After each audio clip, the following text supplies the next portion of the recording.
Hello friends, अगर आप mains के लिए नोट्स बना रहे हैं या कोई भी कम्पिटिटिव एग्ज़ाम दे रहे हैं जिसमें आपका डिस्क्रिप्टिव पार्ट हो या आप ग्रेजुएशन में हैं, पोस्ट ग्रेजुएशन में हैं, तो हमेशा आप अपने आंसर शीट के लिए कुछ फिगर्स रखिए जिससे आप यूज़ करने से ज़्यादा नंबर पा सकते हैं। ठीक है, जैसे देखिए मैंने इसको एक सीट में लिख के रखा है बगल में, ताकि जब भी मैं आंसर प्रैक्टिस कर रहा हूँ तो मैं इसमें से कुछ चीज़ों को यूज़ करती रहूँ ताकि मुझे आदत में बन जाए वो। तो देखिए आप क्या क्या यूज़ कर सकते हैं। जैसे आप इस टाइप के फिगर्स को यूज़ कर सकते हैं। जैसे हमने हिस्ट्री में डेप्थ साइकिल पढ़ा था, अगर आप हिस्ट्री पढ़े हो तो आप जानते हैं डेप्थ साइकिल को आप बता सकते हैं या प्रोडक्शन के लिंकेज को बता सकते हैं। फिर जैसे ये तरीका है सबऑर्डिनेट और सुपीरियर के बारे में आप लाइन से लिख सकते हैं। इसके बाद इसमें आप टाइप्स यूज़ कर सकते हैं। इस टाइप के फिगर में पॉल्यूशन के कितने टाइप्स हैं या गवर्नमेंट कौन कौन सी मेजर्स ले रही है, किसी स्कीम के बारे में उसकी क्या एम है, फीचर है, एक एक लाइन में लिखना या इस तरीके से मेंशन करना। फिर आप ये ड्राइंग भी यूज़ कर सकते हैं अपने आंसर्स के लिए। जैसे कि टाइप्स ऑफ पॉल्यूशन आपने बता दिया कि इस चारों में किस टाइप के हैं, और भी आप इस तरीके से ड्रॉ कर सकते हैं। फिर इसे ग्राफ टाइप का यूज़ करना, इसमें आप जैसे इकोनॉमिक्स का ले सकते हैं कि बजट आया, किस स्कीम में कितना डाला गया पैसा, किस स्कीम को कब तक, किस स्कीम से कितना फ़ायदा हुआ, या फिर और कोई डाटा, पॉल्यूशन कितना बढ़ा, पॉवर्टी कितनी बढ़ी।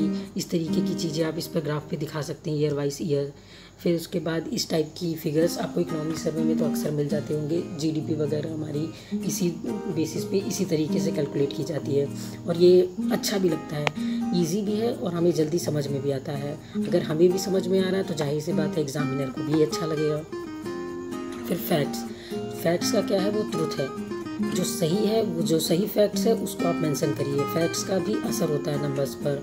कोड्स का हो गया, रिपोर्ट्स हो गए, इंडेक्स हो गए। रिपोर्ट्स और इंडेक्स जैसे कि वर्ल्ड बैंक के, IMF के, इन सब के कई रिपोर्ट्स आते हैं, तो उन सबको आप मेंशन कर सकते हैं। फिर जैसे डाटा आ गया, डाटा भी है तो जैसे कि क्राइम रिपोर्ट ब्यूरो का है, आप इन सब के डाटा को अगर मेंशन करते हैं, हेल्थ रिकॉर्ड के मेंशन करते हैं। फिर अगर आप इंडेक्स बताते हैं तो है वर्ल्ड हैप्पीनेस इंडेक्स, और ऐसे कई इंडेक्स हैं। अगर आप इसको मेंशन करते हैं अपने नोट्स में तो आपके मार्क्स पाने के चांसेस ज़्यादा बढ़ जाएंगे। और हाँ, इन सारी चीज़ों को लिखते वक्त हाईलाइट कर दीजिए। ठीक है, इसके अलावा अगर किसी साइंटिस्ट की कोई रिपोर्ट आई है या उन्होंने कोई वो कहा है या इकोनॉमिस्ट ने कुछ रिव्यू दिया है तो उसको आप यूज़ कर सकते हैं। किसी भी चीज़ का अगर आपको डेफिनेशन पता हो या किसी अच्छे जाने माने लोगों ने डेफिनेशन दिया हो तो आप उसको भी मेंशन कर सकते हैं। ठीक है, अगर आप पॉलिटी का कोई आंसर लिख रहे हैं तो उसमें आप सुप्रीम कोर्ट जजेस का और भी जो हाई कोर्ट जजेस जो भी वो दे रहे हैं जजमेंट, आप उसको यूज़ कर सकते हैं अपने आंसर को और बेटर बनाने में।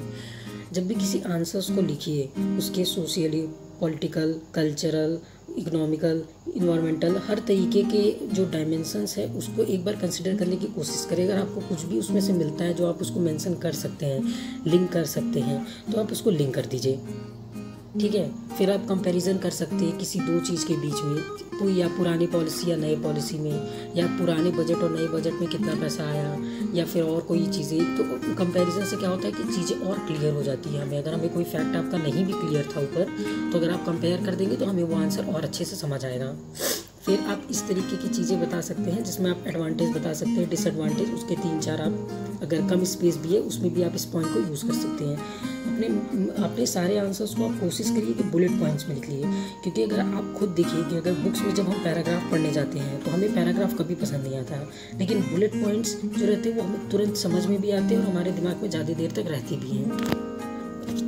ठीक है, फिर उसके बाद ये देखिए, अगर आप हिस्ट्री हो गया, जियो हो गया, उसमें कई जगह मैप्स की ज़रूरत पड़ती है, मैप का यूज़ कर सकते हैं। छोटे फॉर्मेट में ही बताइए, लेकिन उसको बताइए।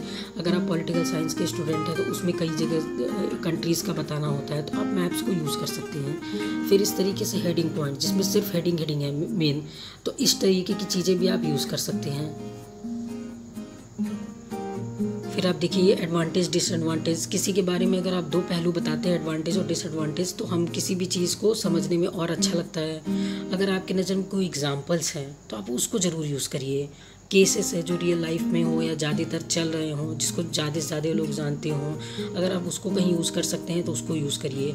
टाइप्स, जैसे मैंने पहले भी बताया, पॉल्यूशन के टाइप्स बता दिए, गवर्नमेंट ने कौन कौन से मेजर्स लिए हैं, किस किस टाइप की स्कीम SC ST वुमेन या वनरेबल ग्रुप के लिए निकले हैं, ऐसे आप कई भी चीज़ें बता सकते हैं। ठीक है, फिर आप ये पैटर्न यूज़ कर सकते हैं, जैसे कि डिस्ट्रिक्ट हो गया, फिर आपका स्टेट हो गया, फिर कंट्री हो गई, या ऐसे कोई पैटर्न में आपने पॉल्यूशन बताया, या फिर आप ट्रांजिशन जोन और इकोनॉमिक जोन, ये सब आपने जो पढ़ा हो, आप इस तरीके से फिगर्स को यूज़ करके मेंशन कर सकते हैं। ठीक है, फिर आप इस पैटर्न को भी यूज़ कर सकते हैं। इस पैटर्न में अगर आप जैसे कि ऊपर हेडिंग लिख दीजिए, आप चाहें तो लेफ़्ट साइड आप एडवांटेज बता दीजिए, दूसरे साइड आप डिसएडवांटेज बता दीजिए, या आप दोनों साइड उसके फीचर्स बता सकते हैं, कैरेक्टरिस्टिक बता सकते हैं, जो भी आपको अच्छा लगे।